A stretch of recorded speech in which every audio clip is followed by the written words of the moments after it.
où au final je fais de l'affiliation SEO et ça me génère entre genre 500 et 800 euros par mois, alors que j'y touche genre plus du tout.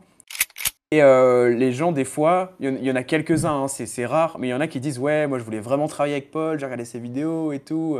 Et puis, et je sais plus, enfin, l'agence m'avait envoyé un screen en mode, je sais plus le gars ce qu'il disait, mais il disait ouais, je suis amoureux de Paul, je veux travailler avec Paul, je sais pas quoi. Donc, remplacer le nom de la ville par l'autre ville, Ah bah typiquement. ça. Et ça marche, mais diaboliquement bien, en tout cas dans mon cas. Alors évidemment, c'est pas trop le genre de recours que je pousserais à un client.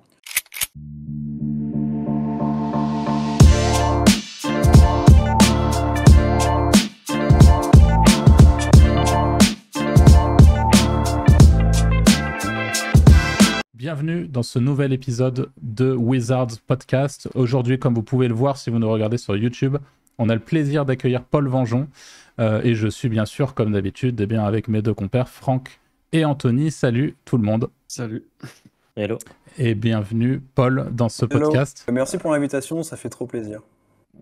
C'est le plaisir est pour nous. Alors, on tenait à t'inviter parce que je pense que pour tous les gens qui nous regardent, qui ont l'habitude de regarder Wizards Podcast et qui sont un petit peu branchés avec la sphère SEO, que ce soit sur Twitter, encore plus, pas forcément, mais ou sur LinkedIn, hein, il y en a peut-être aussi. Aujourd'hui, tu es l'une des figures montantes, hein, qu'on se le dise, même si j'imagine que ça plaît pas à tout le monde sur toute la partie justement prestation de services en SEO, consultant SEO, freelance SEO. Et à la fois, tu fais beaucoup de personal branding, tu parles beaucoup de ton activité de freelance et tu construis ta marque personnelle au fur et à mesure. Donc, l'objectif, c'est de t'inviter pour qu'on puisse parler de ça. Et la première question que je vais te poser, du coup, Paul, c'est, moi, j'aimerais bien savoir, c'est une question qu'on pose souvent à nos invités au début, comment tu es tombé un petit peu dans la marmite? Est-ce que c'est un truc que assez jeune, tu as su que tu allais partir vers l'entrepreneuriat, entre guillemets, vers le freelancing, vers une certaine forme de liberté, parce qu'aujourd'hui, tu voyages pas mal aussi, ou alors est-ce que tu l'as découvert un peu comme ça? Déjà, si tu pouvais nous expliquer un peu le déclic du début de ton expérience pro. Ouais, carrément. Carrément. En fait, c'est assez marrant parce que moi, si tu veux, c'était pendant le premier confinement, tout premier confinement. J'étais entre ma licence 3 et mon master 1. Et en gros, j'avais terminé un peu mes examens. J'avais plus grand-chose à faire. Donc avec des potes, on jouait pas mal à League of Legends. Alors on s'est fait, je crois, une semaine de full LOL et tout, machin. Moi, je suis quelqu'un, quand je fais pas quelque chose où j'ai l'impression que ça a du sens, de productif. Tu vois, je savais que j'allais pas devenir joueur pro. J'étais silver, c'est éclaté au sol. Et donc, non mais du coup, je me suis dit, mais il faut que je fasse quelque chose de productif de mon temps. J'avais déjà lancé un petit blog, mais il n'y avait aucun intérêt SEO. Je connaissais même pas le SEO, donc juste je rédigeais des petits articles de développement personnel, un peu, etc.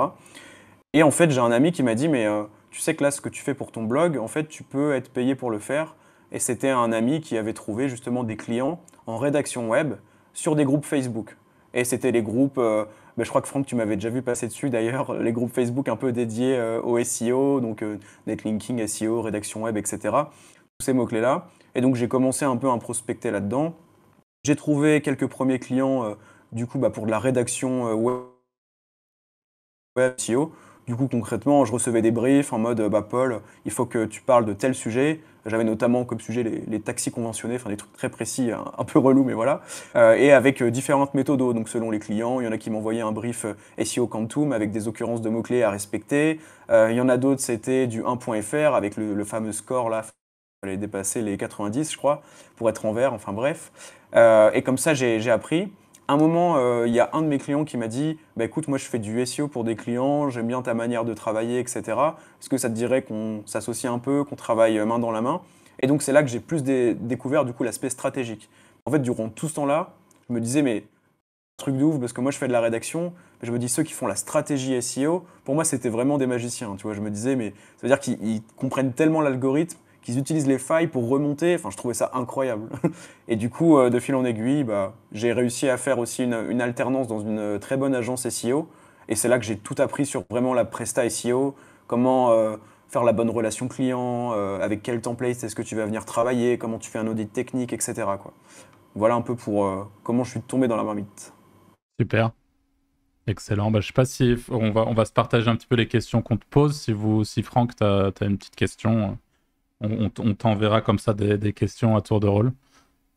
Ouais, bah du coup, juste pour ta partie personal branding, justement, t'es assez controversé, on va dire. Je sais pas si on peut dire controversé, c'est peut-être un peu abusé le terme, mais tu fais réagir les gens, en tout cas, parce que tu as une façon de communiquer qui est, Tu eh fais ben, réagir les vieux, même, je dirais. ouais, je pense pas que, Pas hein. que, tu penses? Ouais, non, non, non, je Ah pense que ouais. ça fait réagir dans sa globalité. Bah, parce que tu as réussi à prendre un peu ces canaux. Je sais pas, qu'on a plus l'habitude de voir sur YouTube, sur TikTok et tout ça, et du coup, tu t'arrives à faire vachement du contenu consommable qui fait réagir et tout ça. Euh, et moi, ma question, c'est pourquoi tu es parti dans cette stratégie de branding? Est-ce que c'est volontaire parfois d'être justement un petit peu clivant et tout ça? Est-ce que ça fait partie de ta stratégie de personal branding? Ouais, bah en fait, si tu veux, moi le branding, bah j'y étais exposé un peu comme tout le monde, tu vois, même quelqu'un qui est pas dans le digital, il va se rendre compte que ah ouais, telle marque, ça marche bien sur LinkedIn, etc. Tu vois, des personnes comme Kudak, enfin Théo Lyon avec Kudak, etc., qui fait ça très très bien. Je me suis dit, mais enfin, c'est un truc qu'il faut absolument que j'exploite. Moi, ce que j'adorais par exemple dans le SEO, c'est le compter vraiment long terme, ça scale, tu peux capitaliser. Et le branding, je trouve qu'on a aussi ça dans le Mm. sens où au final, ton audience, elle grossit et tu fais toujours plus de réactions, etc. Et ça, j'ai vraiment adoré. Il y a aussi la gratuité du truc que je trouve incroyable, c'est que vraiment n'importe qui peut se lancer, faire son personal branding, limite faire son SEO en parallèle et en fait générer du chiffre d'affaires à partir de littéralement rien à part du temps, quoi. Donc, enfin, tout ça pour dire, c'était vraiment quelque chose qui m'intéressait beaucoup, beaucoup. Après, pour la partie plutôt clivant, en réalité, il n'y a pas grand-chose qui est calculé, je t'avoue. Je dirais que il y a des fois, je pense que ça dépend de peut-être mes humeurs aussi. Tu vois, par exemple, sur Twitter, je sais que j'ai eu une phase juste après, quand j'avais demandé aux gens de cliquer sur mon résultat, etc., pour faire remonter ma page sur Agence SEO. Et bah là, j'étais vraiment dans un, je sais pas, dans un mood. Ok, vas-y, c'est bon, j'y vais. Là, je vais faire un post. Il faut vraiment qu'il soit impactant pour que les gens cliquent vraiment sur le truc. Faut que ça incite le partage, les réactions et tout. Donc là, j'étais à fond là-dedans, tu vois. Mais je veux dire, en aucun cas, je me force. Après, c'est vrai que notamment sur Twitter, on va dire qu'en fait, enfin, ce qui fait controverse, c'est surtout Twitter, parce que c'est vrai que oui, j'ai eu une période, je dirais, il y a peut-être quelques mois où je communiquais un peu de manière très spontanée, etc. Mais ouais, non, il n'y a pas grand-chose de calculé en réalité, je t'avoue. C'est plus au feeling, quoi. Mais je me suis un peu calmé sur Twitter parce qu'au final, enfin, faire trop le malin, entre guillemets, ça sert pas à grand-chose, tu vois. Enfin, c'est bien pour faire un petit peu parler, mais après, tu dois gérer les réponses et tout. Enfin, c'est pas Ouais, c'est ce que j'allais te incroyable, demander. quoi. Est-ce que d'avoir. Parce que moi, je trouve pas ça négatif du tout, hein, pour te donner mon point de vue là-dessus. Je trouve que ta façon de communiquer est bien. Je sais pas si tu écoutes Tugan Barra, mais il a un peu son concept du MVJ, donc Minimum Valuable Ouais, Guru, comme il dit. Donc ton personal branding en version minimale, tu connais tes grands traits et tu fonces là-dessus. Moi, je trouve le concept très bon et applicable et qui fonctionne. Et justement, mon point, c'était est-ce que quand tu as commencé à communiquer comme ça, est-ce que tu avais un retour? Bah, du coup, on sait que tu avais un retour un peu négatif sur certaines personnes qui, par exemple, venaient mettre des commentaires pas ouf. Mais est-ce que, après, dans l'ombre, t'as pas eu des contrats au final qui ont été plus signés peut-être grâce à ça? Est-ce que ça t'a pas permis d'entrer en contact avec des personnes qui, dans l'ombre, en DM et pas en public, ils viennent te dire, ouais, bah moi je pense que tu as raison au final, tu vois, des trucs comme ça. Et c'est souvent comme ça que ça se passe au final. ouais, ouais, ouais. Ben, en fait, alors, pour remettre peut-être dans le contexte, j'ai vraiment commencé le personal branding full LinkedIn, en fait. Moi, c'était Ah, vraiment ok. LinkedIn au début. Et tu vois, LinkedIn, bon, là, je peux faire des petites blagues un petit peu. Genre, en ce moment, je fais des posts qui commencent par Salut les nazes du SEO. Puis je mets une petite blague, un truc. Mais je veux dire, sinon, en réalité, j'ai jamais été très, très clivant sur LinkedIn. Parce que LinkedIn, voilà, enfin, c'est un peu le réseau de la bien-pensance, etc. Il y a les employés, enfin les collègues, les employeurs qui peuvent voir ce que tu mets, donc c'est très bien pensant tout ça. Mais c'est vrai que oui, quand je suis arrivé sur Twitter, déjà j'ai aucun objectif avec Twitter, puisque en réalité je trouve que c'est pas sur Twitter que tu vends de la presta. Justement, c'est plutôt moi LinkedIn qui est un canal hyper intéressant. Par contre, effectivement, comme tu dis, j'ai eu des retours plutôt positifs en DM, notamment, je pense que c'est le truc qui a fait le plus parler quasiment, c'est quand j'avais incité justement à cliquer sur mon résultat là, sur Agence SEO. Et ben, il y en a plein qui disaient Paul, en gros, c'est un noob, il a rien compris, ce truc, ça marche plus depuis 2010, je sais pas quoi. Il y a vraiment des retours comme ça publics. Et au contraire, en DM, des gens que je connaissais plus ou moins qui me disaient, tu vas voir, je suis sûr que ça a marché, en tout cas à court terme, etc. Tu vas leur prouver le contraire, etc., quoi. Bon, résultat, ça a marché, mais tout ça pour dire, effectivement, j'ai eu pas mal de bons retours plutôt en DM, quoi. Et puis même, alors c'est hyper marrant parce que j'ai l'impression j'ai pas f je sais pas si c'est moi qui a dit le terme boomer SEO en premier sur Twitter, mais je l'ai dit une fois, justement suite à ça. En mode, j'avais fait un compte rendu, je disais: «Ouais, mon truc sur le CTR, ça a marché, les boomers SEO, ont ragé», un truc comme ça. Et après, il y a plein de gens qui ont réutilisé boomer SEO, boomer SEO. Alors, je dis pas que c'est moi qui l'ai déclenché le truc, mais en tout cas, je l'ai dit une fois et après, je le vois repris de plein de sauces et tout. J'ai l'impression que j'ai créé un mouvement anti-boomer SEO, alors que pas du tout. Enfin, surtout que boomer, c'est plus un état d'esprit qu'une question Ouais, d'âge en c'est ça, réalité, quoi, mais bon. clairement. Et ouais. Non, mais du coup, voilà, je pense que ça répond un peu à ta question. Et effectivement, j'ai eu pas mal de bons retours plutôt en DM et des mauvais plutôt en public, quoi. Même s'il y avait eu des bons C'est retours en souvent public ça, aussi. hein. Pour ceux qui connaissent pas trop le Twitter game ou même le fait d'être sur YouTube et tout ça, c'est que souvent tu vas avoir une vague un peu de rageux. Enfin, quand tu es un poil clivant ou que tu fais un truc qui est clivant, tu vas avoir les rageux qui vont venir en public essayer de t'afficher. Et tu vas avoir aussi une grosse partie des gens qui vont répondre en DM. Donc voilà, pour ceux qui sont pas forcément de ce côté, qui nous écoutent et qui sont pas trop de ce côté du personal branding, sachez que c'est une réalité, sachez qu'on reçoit beaucoup de DM parfois qui vont complètement à l'encontre de ce qu'on peut lire dans les messages publics. Voilà. Je sais pas si... C'est exactement ça. Moi, j'ai une question Et par j'ai rapport. la même. Vas-y, Paul, on a un tout petit délai, mais c'est pas grave. Vas-y, va plus loin. Je prendrai ma question plus tard. Ok. Ouais, du coup, Franck, je suis archi d'accord et ça va aussi dans l'autre sens, j'ai l'impression, c'est qu'il y a des personnes qui semblent faire l'unanimité en public sur Twitter et Ouais. qui en réalité, par DM, beaucoup de gens sont en désaccord et peut-être osent pas les contredire parce qu'après, c'est vrai que c'est une boucle sans fin, il y a beaucoup de clash, de réponses, etc. Mm. Puis ça fait des émotions négatives en réalité qui servent pas à grand-chose, quoi. Mais oui, du coup, tout ça pour dire, je valide à 100%. Et moi, du coup, je voulais te parler, Paul, de ta chaîne YouTube. On n'a pas encore évoqué, mais aujourd'hui, tu as une chaîne YouTube donc, qui parle très principalement de SEO, où tu montres des choses très concrètes, où tu fais des études de cas, où tu fais des audits aussi en live, tu permets à ta communauté, par exemple, d'envoyer leur site et tu vas aller l'auditer dans une vidéo, etc. Donc il y a des choses très intéressantes et on mettra de toute façon tes réseaux sociaux dans la description de cette vidéo. Aujourd'hui, moi, la question que je veux te poser, c'est quelle est ta stratégie sur YouTube? Combien de vidéos YouTube, par exemple, tu postes? Est-ce que tu t'imposes un rythme ou pas du tout? Et il y a une autre question dans celle-ci, c'est toi qui es un petit peu multicanal, aujourd'hui tu travailles tu es sur Twitter, tu es sur LinkedIn, tu es sur YouTube. Est-ce que tu arrives à mesurer en termes de clients sur ta prestation SEO, sur tes prestations, le canal qui te rapporte justement le plus de leads, de prospects? Ouais. En fait, tu vois, c'est rigolo parce que les résultats, c'est vrai, du branding, c'est assez indirect et assez compliqué à traquer. Et finalement, des fois, j'ai des demandes qui arrivent sur le formulaire de mon site. Donc, ça aurait pu être le SEO, mais non, c'est autre chose. Et donc, sur le formulaire de mon site, quelqu'un qui me dit, je t'ai d'abord connu sur LinkedIn, ensuite j'ai regardé tes vidéos YouTube. Bon, souvent, c'est soit LinkedIn, soit Twitter, c'est jamais les deux en même temps. Mais souvent, ça fait ça. Ça fait canal 1, LinkedIn/Twitter, et après YouTube, plutôt en élément de réassurance. Et en fait, ça va aussi répondre à ta première question, c'est que YouTube, moi, je l'ai vraiment imaginé au départ comme un élément de réassurance. Puisque c'est un peu comme Twitter, tu vois, je veux dire, YouTube en tant que tel, je pense pas que ça puisse me permettre de trouver des clients en mode canal direct. Plutôt si un jour je vends de la formation, etc., pourquoi pas.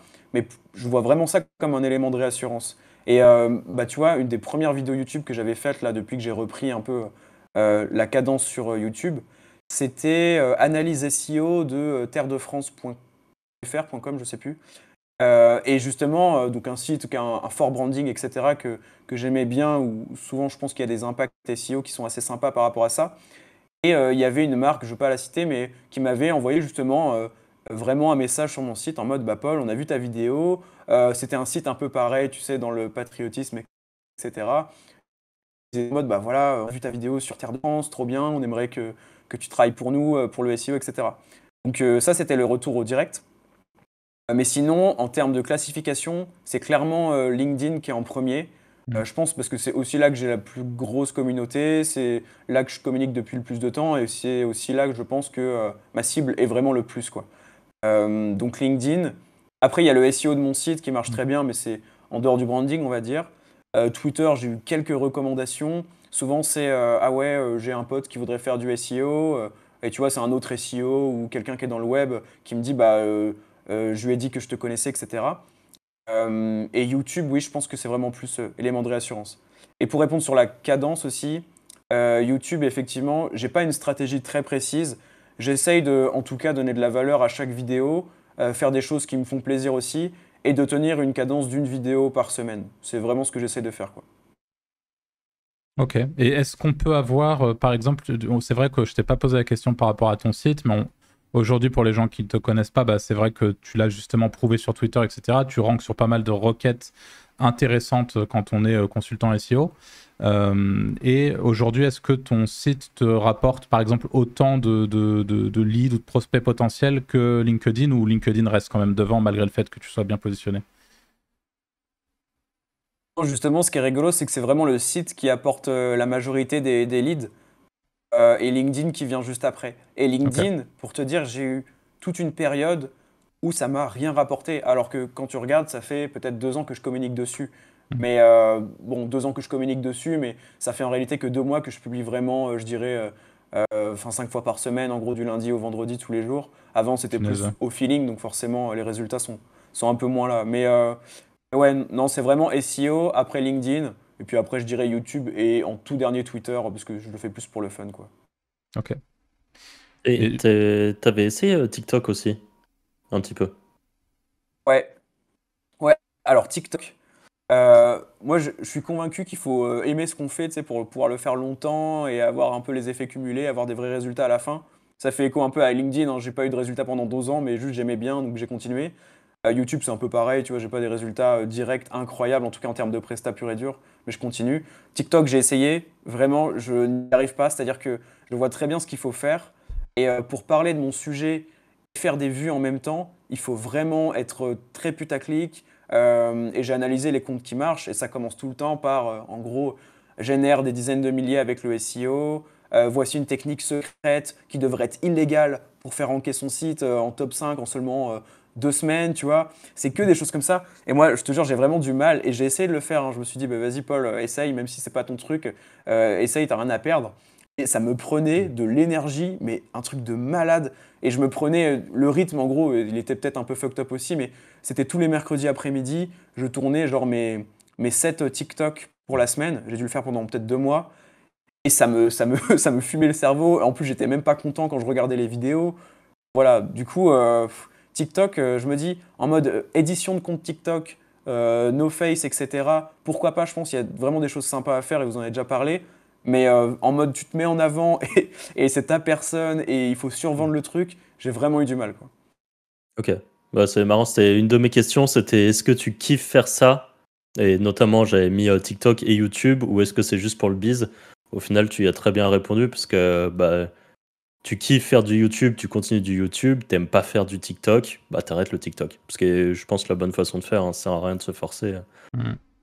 À part si vraiment, à part si Ouais, vraiment c'était un levier de fou et que tu sais que y a des tonnes d'argent à aller chercher sur TikTok, genre prestations. Mais bon, on le sait, c'est sans doute cool pour faire de la vente de formation. Mais toi qui es plus dans la prestation de service, c'est pas là, je pense, que tu peux vraiment aller faire de beaux scores. ouais, c'est vraiment ça. Bah, c'est ce que j'en ai conclu aussi. Alors, je connais un bon profil, par contre, qui parle de SEO. D'ailleurs, enfin, s'il y en a qui sont intéressés, il s'appelle, je crois que c'est @u-SEO. Et lui, il fait vraiment des bonnes choses. Et il m'a dit que, en gros, au niveau Presta, il y avait quelques retours quand même. Ah ouais. Intéressant à voir, même si vous voulez voir ce que ça donne, un compte qui marche bien, qui parle de SEO, bah, lui, il le fait très très bien. Mais ouais, après, à voir quelle typologie de client, etc., quoi. Ok. Anto, t'as une petite question Ouais, pourquoi est-ce que tu fais de l'édition de site en parallèle de tes prestats?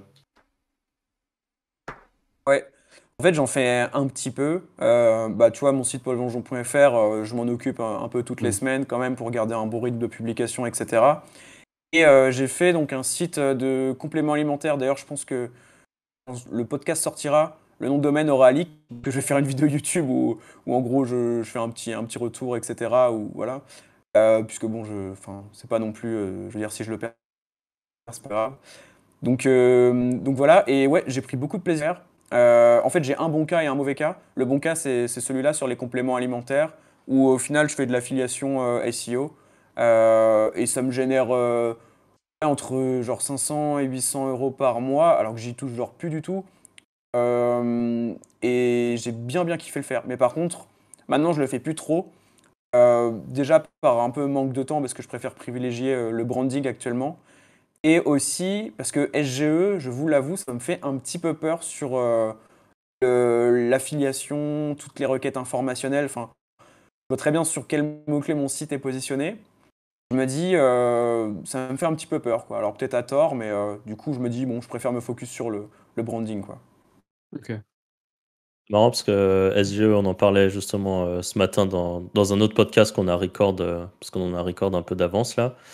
Et on parlait de SGE en se disant que nous, ça nous faisait au final un peu moins peur que ce que ça nous faisait peur au début. Parce que on en était venu à la conclusion, Anto disait ça, que SGE, déjà aujourd'hui, Google est un poil en train de reculer dessus. Ça leur coûte extrêmement cher. Donc du coup, peut-être, et c'est un grand peut-être parce que encore une fois, on voit pas dans le futur, mais peut-être que enfin, il y aura toujours une place quand même à prendre en affiliation SEO. Et est-ce que tu peux expliquer, Franck, ce que c'est qu'SGE pour ceux qui... Ouais, bah c'est les réponses IA de Google en gros. Les réponses enrichies et ça prend énormément de place en haut de la page de résultats de Google. Je sais pas si Paul, peut-être toi tu veux donner une précision en plus là-dessus. Non, bah, c'est vraiment ça, en fait. Vous voyez actuellement, quand vous tapez un mot-clé, vous avez la liste de liens bleus. Là, vous aurez pareil avec un encart ChatGPT made by Google au-dessus. Et c'est intéressant ce que tu dis quand ils sont en train de reculer là-dessus, parce que pas plus tard que ce matin, du coup, il y a quelques heures à Bali, là, mais j'ai vu passer une news où en fait, ils font on a vu tous un peu les vidéos où vraiment ça prend toute la première page, enfin jusqu'à la zone de scroll, en fait, la ligne de flottaison. Là, pour la première fois, je ne sais pas si vous en avez parlé dans votre podcast, mais il y a un mini encart. En mode, ils vont vraiment un tout petit encart qui est déployé sur certaines requêtes, qui fait littéralement, bah, tu vois, l'espace en pixels, ça doit prendre l'espace de la P0, quoi. Ok. Et donc, ouais, peut-être aussi parce que c'est pas pertinent, peut-être d'avoir un énorme encart dynamique qui se génère sur toutes les requêtes. Mais du coup, oui, je suis assez d'accord avec toi. C'est vrai qu'en fait, on ne sait pas trop. Moi, ça m'a fait un petit peu peur au départ, je pense, comme à beaucoup de gens. Mais c'est vrai qu'au final, on ne sait même pas si ça va si ça va sortir de la bêta ou de l'alpha, là. Si ça va vraiment être live un jour en mode 100%, sur combien de requêtes, etc. Enfin, c'est la Bah, grosse question, quoi. sur Bing, ils sont un petit peu aussi revenus en arrière. Maintenant, quand tu tapes sur Bing, tu as la barre de recherche classique et tu as un petit onglet conversation, mais il est plus vraiment intégré au moteur de recherche, déjà. Donc, Ok, ouais. Ah, c'est d'un côté, Super faire cette intéressant. génération-là, ça doit coûter une fortune. Et franchement, vu le nombre de requêtes qu'il y a sur Google tous les jours, ils ont intérêt à avoir les reins bien solides derrière pour assumer une réponse en direct d'une IA, hein. Enfin, déjà, quand on voit le prix d'OpenAI, quand on tape l'API et que ça coûte un peu cher, enfin, que ça peut vite coûter un peu d'argent, à l'échelle de Google, franchement, s'ils arrivent à tenir ça. Après, encore une fois, à l'avenir, on ne sait pas ce que ça va donner, hein. Là, c'est de la spéculation aujourd'hui. Mais... Ouais. Et du coup ça répond, enfin la question d'Anto est liée à une question que j'avais, même si tu y as partiellement répondu, parce que du coup j'avais vu ton lancement, enfin tu expliquais que tu avais un site de compléments alimentaires justement, et je voulais te demander si à la base tu avais lancé ça pour petit à petit sortir de la presta, ou est-ce que c'était juste un complément, ou voilà. Donc, mais de ce que j'en ai compris, c'était plus un complément pour toi, pour kiffer et faire un truc. T'as pas pour vocation de sortir de la presta et petit à petit t'orienter en full éditeur. Ouais, bah, t'as totalement raison. En fait, même à la base, je comptais même pas générer des revenus avec. Je me disais juste, ok, j'ai envie de lancer un site dans une thématique qui me plaît et j'ai envie de ranker dessus pour vraiment plutôt le challenge. Et c'est ça vraiment ce qui m'a animé au départ. En plus, c'est une thématique que vraiment j'aime bien, sur laquelle je me renseignais en plus à ce moment-là en parallèle pour mes besoins perso, etc. Donc le but, c'était vraiment juste de ranker là-dessus. Au final, j'ai tenu une bonne cadence de publication. Tu vois, je publiais quasiment un article par jour. Alors au début, je le faisais manuellement. Ensuite, j'ai utilisé Jasper et ensuite ChatGPT quand c'est sorti en mode gratuit pour tout le monde. Et au final, c'est vrai que bah, de fil en aiguille, je me suis positionné sur des bonnes requêtes, genre meilleur plus le nom du complément alimentaire. Enfin, de toute façon, depuis le temps, ça aura leak, je pense, mais bon, on sait jamais. Et ouais, j'en tire un petit revenu, c'est sympa. Après, c'est vrai que la presta, moi je suis vraiment, je pense aussi dans mon confort. Tu vois, j'ai des templates pour tout. J'ai des templates pour les propals si jamais je dois rechoper un client. J'ai des templates pour les audits techniques, pour mes briefs de contenu, pour mes campagnes de netlinking. Et c'est vrai que toute mon activité fonctionne là-dessus. Et je pense que j'ai la chance, mais vraiment la chance d'avoir des clients qui sont vraiment pas chiants. Parce que ça pourrait être vite un puissant fond de gens qui t'appellent sur WhatsApp tout le temps, qui t'envoient des mails, Paul, machin, etc. J'en ai eu des clients un petit peu chiants. Et je pense que j'ai vraiment de la chance là-dessus, ce qui fait que franchement, je me sens totalement libre. Et très peu de calls d'ailleurs avec mes clients, c'est beaucoup de Loom, de messages WhatsApp, de vocaux, etc. Donc ça gère bien aussi le côté asynchrone. Et ouais, franchement, je suis très content en Presta actuellement. Mais l'édition, c'est vrai que c'est sympa aussi. Tu vois un peu moins le temps passer, je trouve, quand tu es vraiment sur tes sites à toi. Et Et juste, t'as mis combien de temps avant de générer entre 500 et 800 euros par mois? Genre avec ton site là, tu l'as lancé quand ce site? Je l'ai lancé, j'ai pas envie de te dire de bêtises, mais je pense que j'ai dû mettre, franchement, au moins 6 mois, hein. C'est sûr, au moins 6 mois. Ah bah Alors, pas c'est 6 propre. mois à publier une fois par jour. Ouais, ouais, c'est pas mal, hein. Mais surtout qu'il a. Tu verras le profil d'autorité. Bon, encore une fois, je vais pas reveal le truc ici parce que je sais pas, mais normalement, il aurait. Tout le monde saura, mais le profil de lien est vraiment, vraiment faible. Genre, il a 10 RD sur Majestic. Ah ouais, ok. Ouais, tu as fait Et la des petits, hein, stratégie pas des full trucs cocon. médias. Ouais, c'est exactement ça. Site très très niché. Il est vraiment sur un seul complément alimentaire. Je traite toute la thématique, full lien interne, fréquence de publication élevée. En plus, c'est en mode artisanat, j'automatise rien. Moi, je suis nul à ça et puis j'aime bien faire l'artisanat. Hmm. Et le process, c'était en gros, ouais, manuellement, je vais identifier les intentions de recherche. Je vais faire toute la structure à chaîne manuellement pour ChatGPT. Et ensuite, je lui envoie ça et lui me fait un truc plutôt cool. Et je lui donne même des indications sur bah, le H2, combien coûte, on va dire, des BCAA. Bah, tu vois, je vais lui dire, dis qu'un paquet de BCAA en moyenne coûte X euros, tu vois. Parce que sinon, ChatGPT te donne une réponse, ça dépend de plusieurs facteurs. Et, enfin, tu vois. Ouais. Du coup, je guidais vraiment le truc en mode structure à chaîne plus indication sur le fond, la forme. Même des fois, réponse sous forme de liste à puces, fais-moi un tableau HTML, etc. Vraiment avoir un top article là-dessus. Et ouais, j'ai tapé toute la thématique, quoi. Complément alimentaire plus quand le prendre, complément alimentaire plus synergie avec tel autre truc. Et au final, enfin, ce qui m'apporte plutôt des conversions, c'est complément alimentaire plus le nom d'une marque, genre Decathlon, Avis, pareil avec d'autres marques. Et puis bah, évidemment, un meilleur complément alimentaire, enfin tu vois. Ouais, la Dans le lot, il y classique. a quelques requêtes qui sont pas mal. Mais donc toi, tu as réussi à bien ranker avec du contenu IA. Enfin, du coup, tu as eu du contenu maison et après, tu as dit tu avais du Jasper et après, tu as eu ton Ouais, contenu ChatGPT amélioré quand même avec ton prompting et tout. Quand tu ouais. publiais, c'était du pur IA ou après, toi, à la main, tu rajoutais encore des infos en plus? Bah, pardon. En réalité, il y avait très peu de choses que je reprenais, hein. Mais par Ok. contre, le prompting était, comme je te disais, assez cool. En fait, pour te faire un détail du prompting, il y avait évidemment, comme tout le monde, la partie un peu contexte. J'avais une partie aussi sur le ton à employer pour que ça fasse un peu humain, entre guillemets. Sachant que j'utilise la version 3.5 de ChatGPT et toute la structure à chaîne. Et puis vraiment, je pense que ce qui fait la différence, c'est que vraiment, je lui entrais les datas en fait. Hein.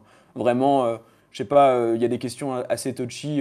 Je sais pas, par exemple, quand prendre sa way, c'est quoi le meilleur moment? Bon, peut-être que ChatGPT il va me dire n'importe quoi. Ok, je vais dire, tu dis qu'après le training, c'est le moment où l'assimilation est plus élevée, etc. Enfin bref, Ok, en gros quoi. ok, Je, intéressant. je voulais revenir sur juste avant, tu disais que tu avais la chance d'avoir des clients qui étaient pas chiants. Est-ce que tu penses pas que finalement cette chance-là est liée au fait que tu fais partie des gens qui ont une présence sur le web, qui ont un personal branding? Est-ce que c'est pas lié finalement parce que tu as des clients de qualité qui sont liés au fait que tu peux te permettre d'en avoir, parce que j'imagine qu'aujourd'hui, tu as plus de demandes clients que ce que tu ne peux en traiter. Ouais, tout à fait. Effectivement, du coup, d'un point de vue quantitatif, j'ai vraiment beaucoup plus de demandes que je peux en traiter. Moi, je suis full depuis 6 mois. Bon, tu vois, là, j'ai perdu un client il y a un mois. J'en ai retrouvé un vraiment juste après. Et en gros, je fonctionne aussi avec de l'apport d'affaires. C'est aussi pour Mm. ça que je continue toujours de développer mon branding, toujours ma visibilité, parce que je fais de l'apport d'affaires qui, pour le coup, sont une sorte de commission d'affiliation Mm. passive et récurrente en fonction du contrat que tu signes avec l'agence avec laquelle tu bosses ou quoi. Donc c'est très intéressant pour moi d'un point de vue temps passé. Et puis de toute façon, autant que je capitalise sur la petite communauté que j'ai pu emmagasiner Mm. sur LinkedIn par exemple. Euh, et oui, ouais, globalement c'est ça quoi. Aujourd'hui, tu pourrais nous donner un petit indicateur de ce que représente justement toute ta partie apporteur d'affaires. Donc le fait d'amener un client qui vient sonner à ta porte et de lui dire moi je suis full mais je connais telle personne qui est très compétente et qui pourra faire le job, et donc tu es commissionné sur cette prestation chez une agence partenaire ou un ami ou je ne sais qui. Aujourd'hui, dans ton chiffre d'affaires global, ça représente une grosse partie de ton chiffre, ou ça reste minime? Je dirais que ça représente peut-être 30%. Et c'est vraiment. Mais c'est récurrent, c'est-à-dire qu'en fait, c'est. Je sais pas comment expliquer. Bah oui, en fait, je vais toucher. Typiquement, je vais toucher 10% du contrat qui est signé par l'agence tous les mois sur toute la durée du contrat, en fait. Donc, si Mhm. elle le garde 2 ans et qu'elle le signe 2 000 € par mois, je vais toucher 200 € par mois pendant 2 ans, quoi. Mhm. C'est du Donc, rêve cher Ouais. d'apporteur d'affaires. Franchement, c'est propre, hein. Mhm.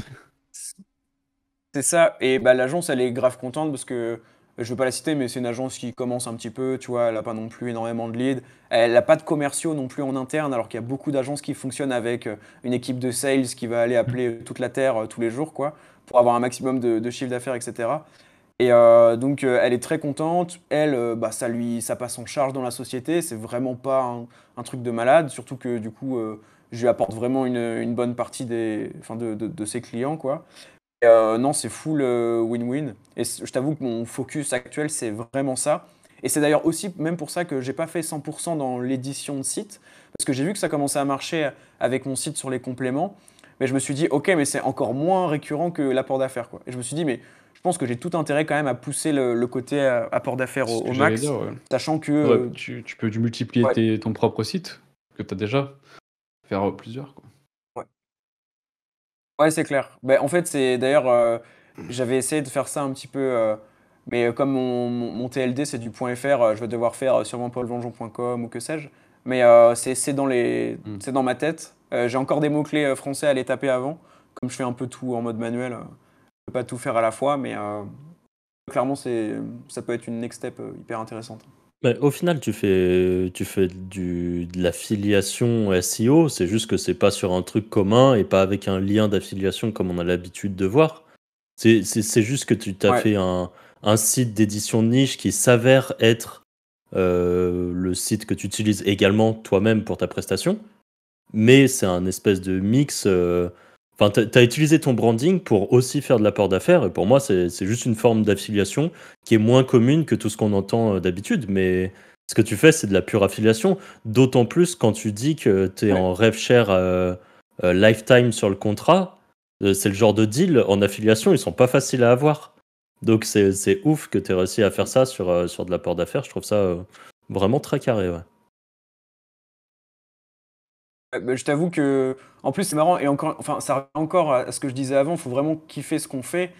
Parce que je veux dire, à la base, quand j'ai commencé à référencer mon site ou faire mon branding, à aucun moment je me disais, ah ouais, la finalité, ça va être que je vais revendre des leads parce que je vais en avoir trop et ça va me faire du rev share, etc. hein. C'est juste au final, ouais, en continuant un peu de cet aspect un peu tryhard que tu débloques que tu as la chance, entre guillemets, tu débloques de la chance sur les opportunités, quoi. Mais c'est. Ouais, je suis assez content aussi. C'est vraiment le point que j'essaie de pousser en ce moment, hein. C'est vraiment un prio. Eh ben, Ok. bon, je sais pas si ton avis, enfin notre avis, enfin mon avis en l'occurrence t'intéresse, mais en effet, je trouve que tu fais bien de focus ça. Tu as la chance justement d'avoir un marché avec une certaine barrière à l'entrée. Le fait de pouvoir t'exposer comme ça, de réussir à faire du personal branding sur un secteur comme le SEO, tu fais partie, je pense, il y en a eu d'autres qui ont fait du personal branding avant toi sur ces sujets-là, en prestation. Je pense notamment à certains noms. Nous, à l'époque, il y a 10 ans, quand on allait en événement, c'était toujours les mêmes noms. Ces noms-là existent toujours aujourd'hui. Il y a des gens qui sont très chouettes, qui ont apporté beaucoup à la communauté et qui ont eu à leur manière un branding très fort aussi de ce côté-là.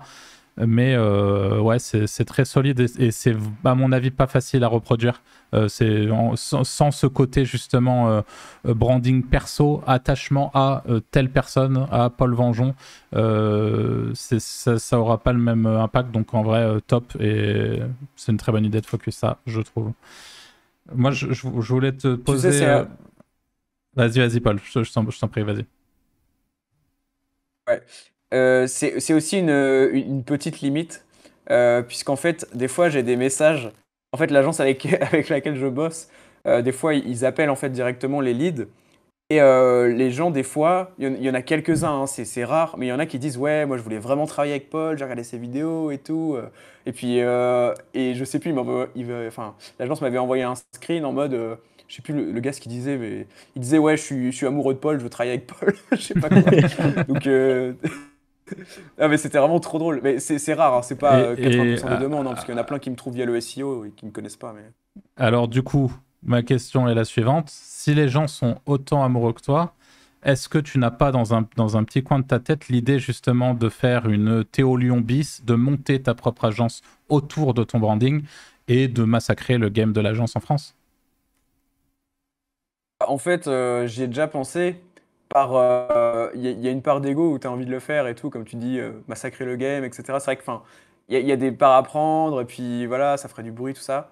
Mais en fait, aujourd'hui, je suis vraiment dans une dynamique en mode, comment dire, indépendance, vraiment lifestyle.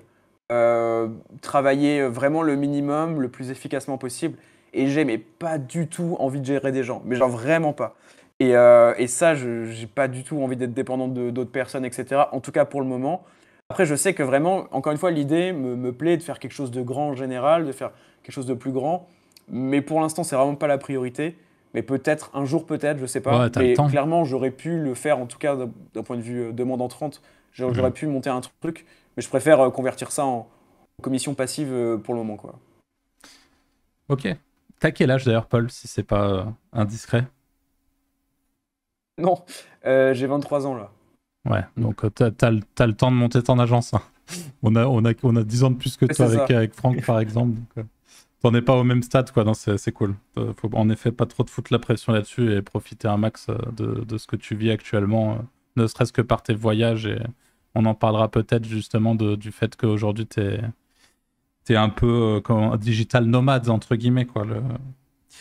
C'est Euh, ça. Moi, alors, peut-être, vas-y, si vous avez une question, les gars, que je monopolise pas J'en le ai, truc. non, j'en ai plusieurs, mais ça Vas-y, Franck, sera. vas-y. Bah, là, c'est plus on part vraiment direction SEO, donc je sais pas ce que tu voulais poser, Arthur ou. Moi, j'en ai plein, donc en vrai, vas-y, c'est pas grave, on rebondira. Ok.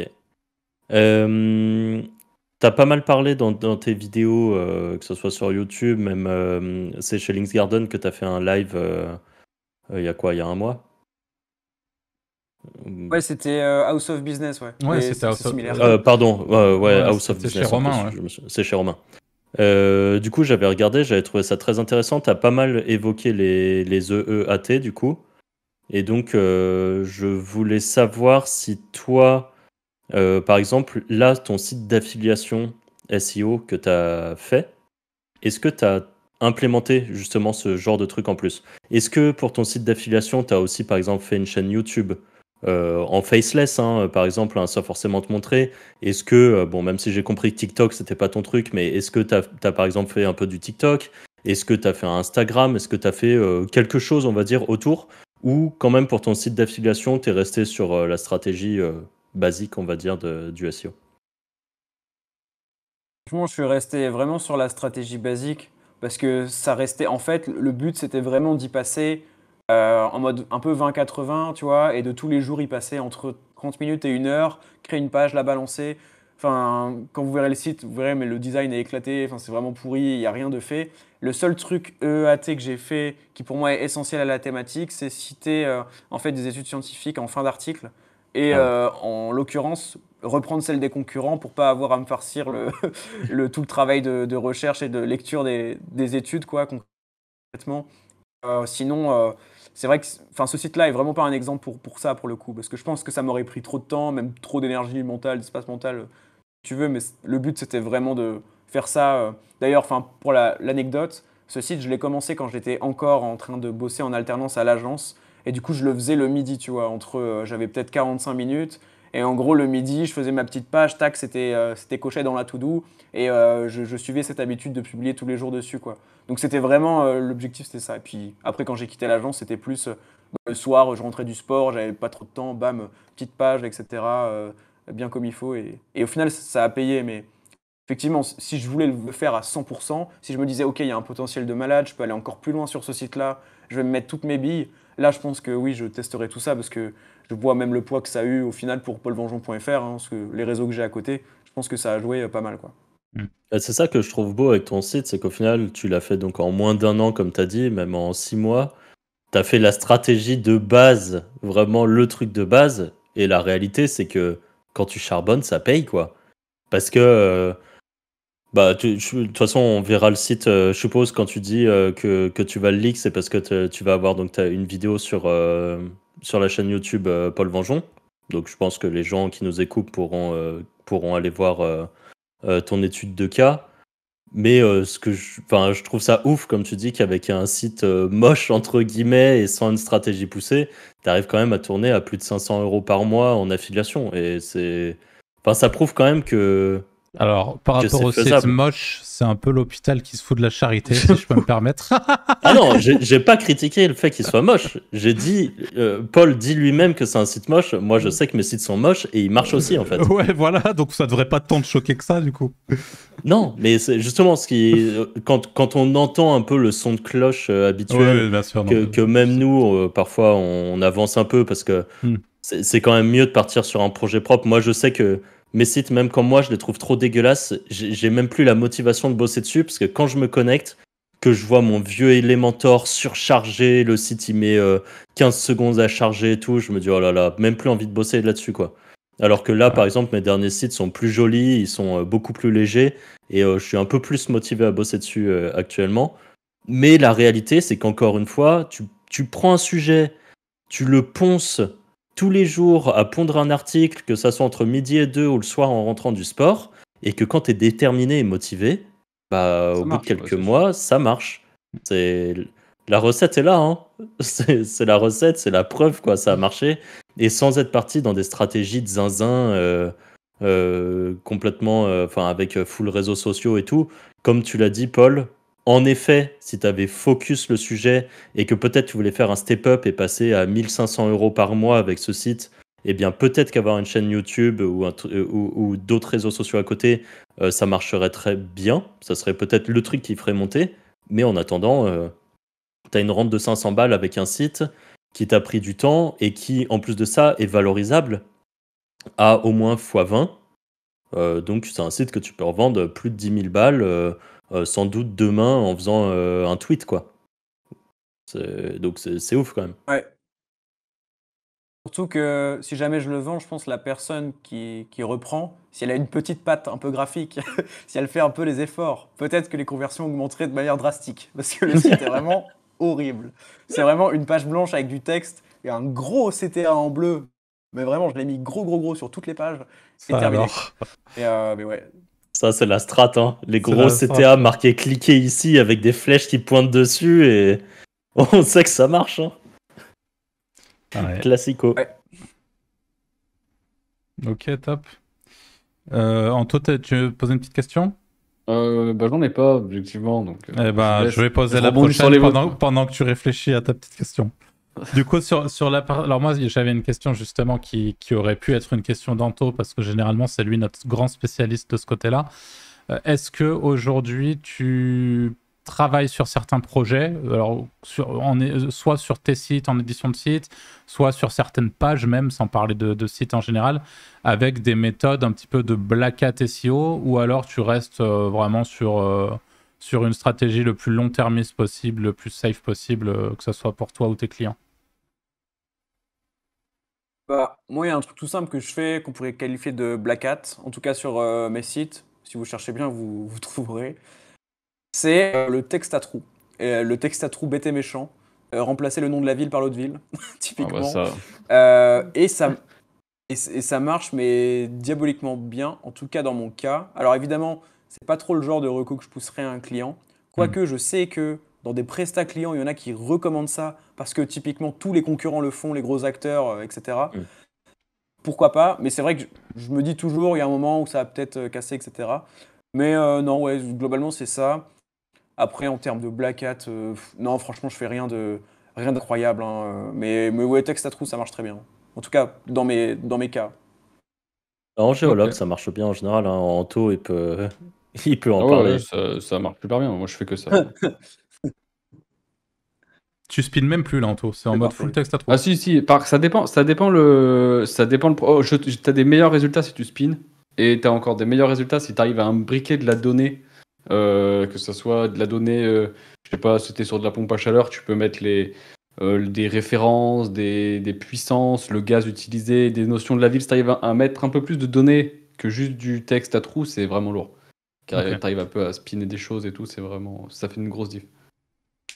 intéressant. Mais du coup, globalement, toi, Paul, c'est un peu ce que tu disais avant, mais l'automatisation, ça te passe au-dessus pour l'instant, ça t'intéresse pas, je suppose.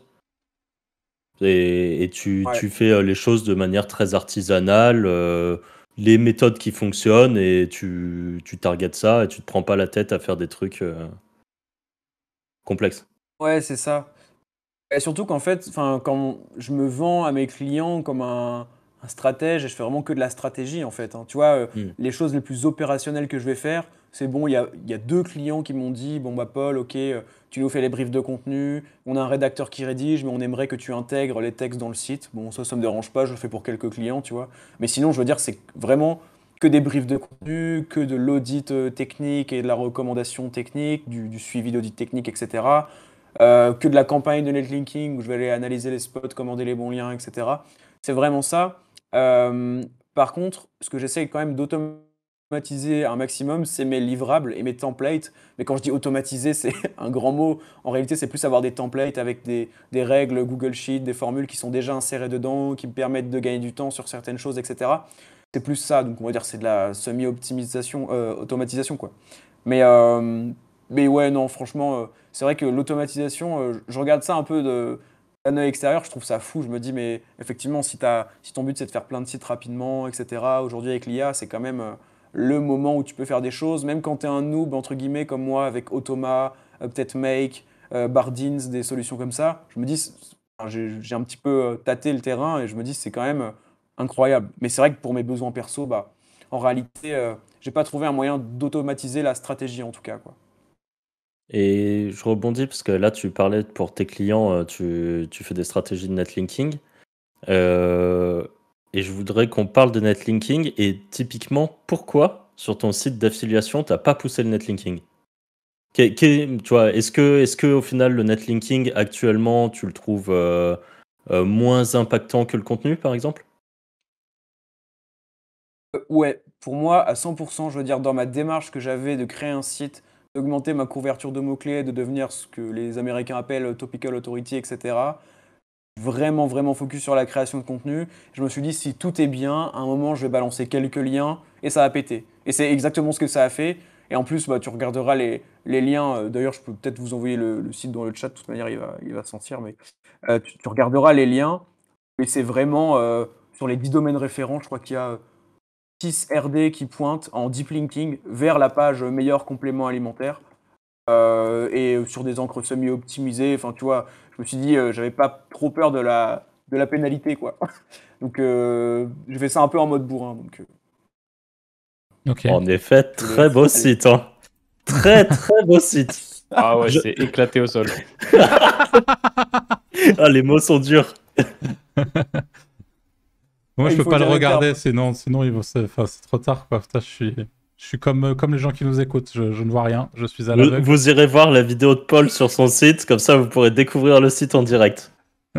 Moi, honnêtement, je trouve ça magnifique que tu fasses plus de 500 balles d'affiliation par mois. Ouais. Et Bah, je la trouve personne ça... qui le rachètera, elle fera une très bonne affaire. Mais ouais, et je trouve ça mais extrêmement motivant. C'est tu vois là Le logo, il a aucun sens. On n'en Ok, parle pas du logo. Ouais, honnêtement, moi je trouve ça ultra motivant. Tu vois, quelqu'un qui nous écoute aujourd'hui, qui est peut-être encore dans cette de façon indécise, genre est-ce que je me lance? Oui, mais je sais pas faire un beau site, ça va être compliqué et tout. Franchement, c'est un bel exemple ultra motivant pour se dire quelqu'un qui sait utiliser ses doigts pour écrire sur un clavier, eh bien, il peut faire des choses. D'autant plus que t'as pas une stratégie de netlinking de fou et tout. Bah, t'as pris la base et ça a marché. Et je trouve ça trop bien en fait. C'est trop cool. Ouais, c'est top. C'est top. Alors, à qui c'est de poser cette petite question? Bah, vas-y, toi. Moi, j'en avais une, mais faut que je la retrouve. Bon, je vais te poser celle-là. S'il y a des gens parmi nous, tu as des auditeurs qui écoutent le podcast et qui se posent la question, comment est-ce que je peux faire pour trouver mon premier client facilement? Si tu avais un conseil à donner pour pouvoir accéder à un premier client en prestation SEO, lequel ce serait? Bah, en fait, un peu le setup de base, je dirais, c'est déjà s'inscrire sur toutes les plateformes possibles et imaginables de freelance. Même si le retour sur investissement sera peut-être nul, ça vous prendra même pas une après-midi, et qui sait, ça vous rapportera peut-être des deals. Moi, j'ai des plateformes aujourd'hui qui me rapportent.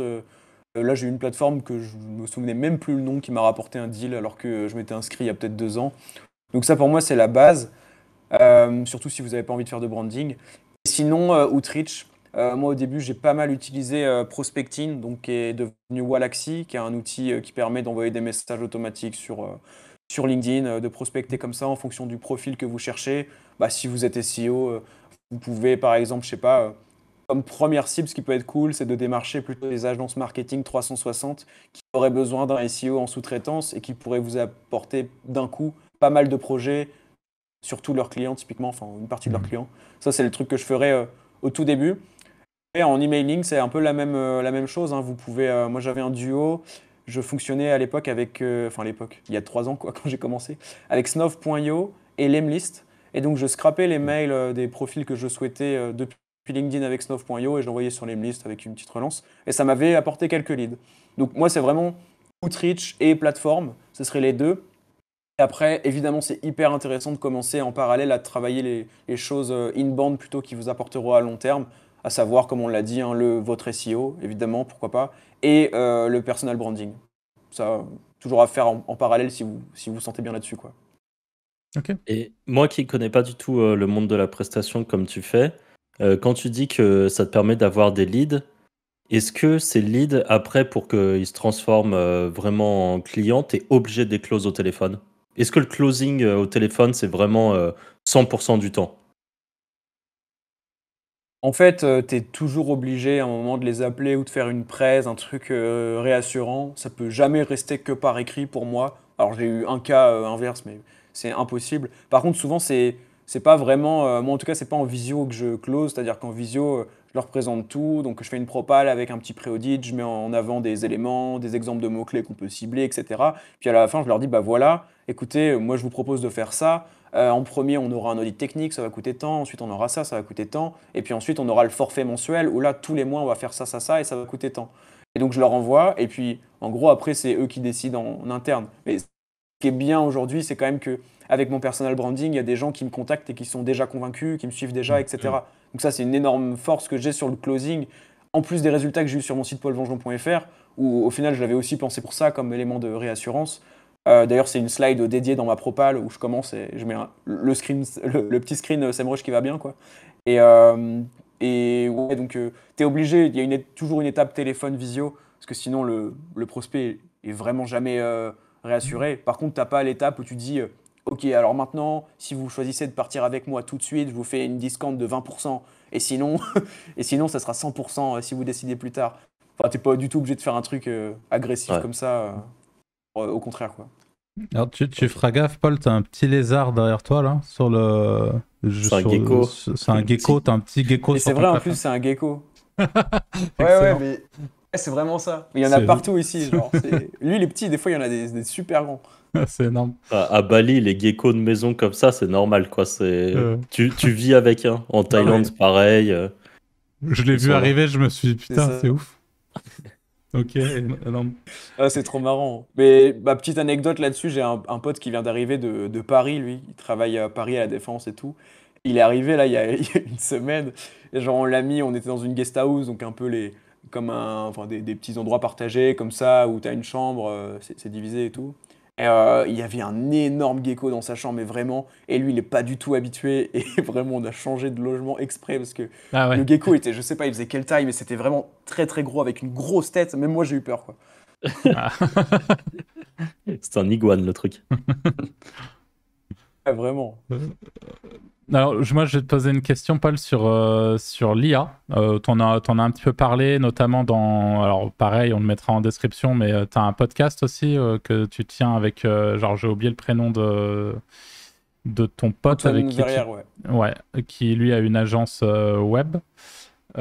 Et du coup, tu ça. as un podcast, vous parlez un petit peu d'IA, mais je veux bien que tu redonnes globalement ton point de vue sur l'IA, puis je vais essayer de t'expliquer. Franck te posait la question, parce qu'on en a beaucoup parlé, même aujourd'hui, même avec des bons prompts, avec des bons outils, etc. Souvent, notamment sur des sites neufs, parce que sur des sites existants avec un peu d'autorité, on est conscient que ça fonctionne plutôt bien. Sur des sites neufs, par contre, on a un peu la sensation que ça peut avoir l'effet inverse, surtout au lancement. Comment est-ce que toi, tu perçois les choses de ce côté-là? Est-ce que tu es aussi d'avis qu'il faut quand même faire attention avec l'IA et pas y aller de manière trop violente? Est-ce que tu considères que l'IA, c'est du grey hat / black hat, ou est-ce que bien fait, ça peut être tout aussi bien qu'une rédaction humaine authentique? Bah, franchement, moi, en tout cas, dans mes cas, alors pour le contexte, j'ai jamais lancé, je crois, un site 100% ChatGPT dès le début. Ou IA dès le début. Parce que même mon site de compléments alimentaires, enfin c'est de la whey du coup, en réalité, au début, je rédigeais vraiment manuellement dessus. Mais ça représente peut-être 10% des contenus. Et après, ouais, j'ai fait Jasper, après ChatGPT. Sur mon site paulvengeon.fr, c'est pareil, je fais pas mal de ChatGPT aujourd'hui, mais au début, c'était full manuel. J'ai pris de la rédac offshore aussi pour tester un petit peu, etc. Donc sur la vie, commencer un site neuf 100% avec ChatGPT, qu'est-ce que ça fait? Là, je n'émettrai pas d'hypothèse parce que j'ai tout simplement pas testé de mon côté. Mais effectivement, ça peut me paraître logique que partir là-dessus, voilà. Après, enfin, pour la partie ChatGPT, je trouve ça hyper intéressant si vraiment ça va être cliché, hein, mais si tu promptes bien et si tu lui donnes des datas aussi. Comme je disais, je sais pas quel est le prix moyen du BCAA, bah, lui donner un prix moyen, faire des petites recherches à côté, etc. pour apporter de la vraie valeur et pas avoir que des réponses. Bah, ça dépend de nombreux facteurs en fonction de, etc., etc. Pour moi, ça peut faire la différence. Et après, pour moi, ce qui peut être mieux aussi, c'est vraiment de donner des indications sur le ton pour imiter un petit peu la rédaction humaine. Typiquement, en tout cas, de manière classique, moi je trouve que ChatGPT s'adresse très très peu aux internautes il va très très peu se mettre à la place en mettant des phrases de transition type si vous cherchez à comprendre comment fonctionnent les BCAA, ne vous inquiétez pas, on va vous expliquer ça simplement. Ça, c'est quelque chose, j'arrive à lui faire dire, mais avec une ligne dans mon prompt dédié où je lui dis de s'adresser aux internautes, de se mettre à leur place en fonction de ce qu'ils recherchent, etc. Mm. Et donc, pour moi, il y a plein de choses comme ça qui font qu'à mon avis, ça peut être moins cramé, entre guillemets, apporter de la vraie valeur. Auquel cas, je pense qu'on limite beaucoup les risques. Mais sinon, sur les sites qui démarrent de ChatGPT, là, je suis très curieux ouais, d'avoir votre avis. Vous avez testé ça à grande échelle ou en manuel plutôt de votre côté? Moi, alors, je vais te répondre après, je laisserai les gars répondre. Moi, pour le coup, j'ai testé pas mal de choses. J'ai testé déjà au niveau des domaines sur des sites neufs.